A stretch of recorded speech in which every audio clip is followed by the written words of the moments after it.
Postcards from abroad. A letter arrived this morning. The postmark says Melbourne, Australia. It has taken me a devil of a time opening it, just wondering who would write to me from so far away. Well, guessing it is not going to tell me, is it? I'll turn over the page and see who it's from first. Alison! Well, I've not heard from her in 25 years or more. I'm trying to take in the words so fast that I can't make sense of what I'm reading. Now, when was it she was here? Ah, yes, it was 1963. I was 13 years old in school. It was the middle of term, I remember. An English lit class. Miss Simpson was teaching we dreary girls, and we were a dull bunch. Not a spark of excitement among the lot of us, there wasn't. We were reading in turn passages from A Tale of Two Cities by Charles Dickens, and the way we read, not making much sense of it either. Then the classroom door opened, and in walked this girl. All bright she was, like sunshine. Now, girls, this is Alison, Miss Simpson had said. Come to join our class. Make her welcome and show her the ropes. She told the new girl to sit at the empty seat next to me and asked me to find Susan Bailey's copy of A Tale of Two Cities. Susan had fallen ill. Oh, she was always a pale little thing, so had to leave school. I rummaged in her desk and found the book, and the place we were reading from was nearly at the end of the story. I don't think Miss Simpson would ask a new girl to read who had only just arrived. But she did, however, and Alison stood up with no qualms whatsoever and read to the class. Oh, it was like poetry, it was. She brought Dickens' story to life, right to the last page that reads, "It is a far, far better thing that I do than I have ever done. It is a far, far better rest I go to than I have ever known." We all had tears in our eyes, even Miss Simpson, who had let her read on to the end. It was so enchanting and beautiful to hear.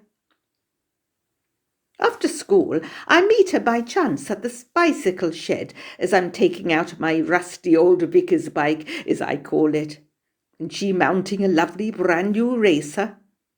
Light blue it is. We ride together for a while and chat so naturally, and then she rides one way and I the other. Life suddenly is exciting. I can't wait to get to school to be with her again.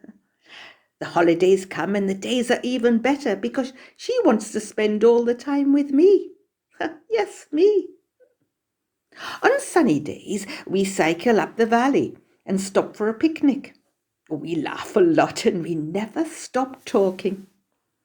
I never tire of the stories she tells me of all the places she has seen. I learn that her father is some sort of diplomat and travels all over the world, working for the government. Alison is an only child as I am, so 'twas like having a sister, really, until one day she kisses me. Oh, it isn't that sort of kiss what boys might kiss like, not that I would know, but still I go all wobbly inside, and I know I love her. In the last few days of the holidays, I haven't seen her, and she doesn't come round. When I return to school, at her desk is sitting Susan Bailey once more. Miss Simpson said, "Alison has had to leave suddenly, as her father has been called to take up a post in Cuba." My heart sunk into despair, and I cried every night for weeks. But life goes on, and in this case, more drearily than before. Of course I was pleased to see Susan back, and not poorly, but I wanted with all my heart that it could be Alison sitting beside me again. 3 months later, I got a postcard from Cuba. The picture on the front was of a palm tree-lined boulevard, and I imagined myself being there with Alison. She wrote only briefly on the back to say she was sorry she hadn't had time to say goodbye. The following year, a postcard came from Brussels, and then one from Hong Kong, and then later a short letter from a school in Switzerland. That must have been around 1968. Oh, that was it. I never heard from her again until now. So, what does she write? Well, she met someone in Switzerland when she finished school, fell in love and married. They travelled all around the world when Alistair, her husband's work, permitted.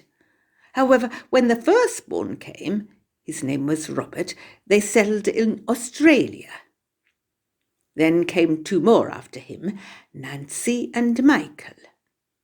She hopes I am well, and there is an address at the top of the page to reply. She asked me to write with all my news. I won't reply.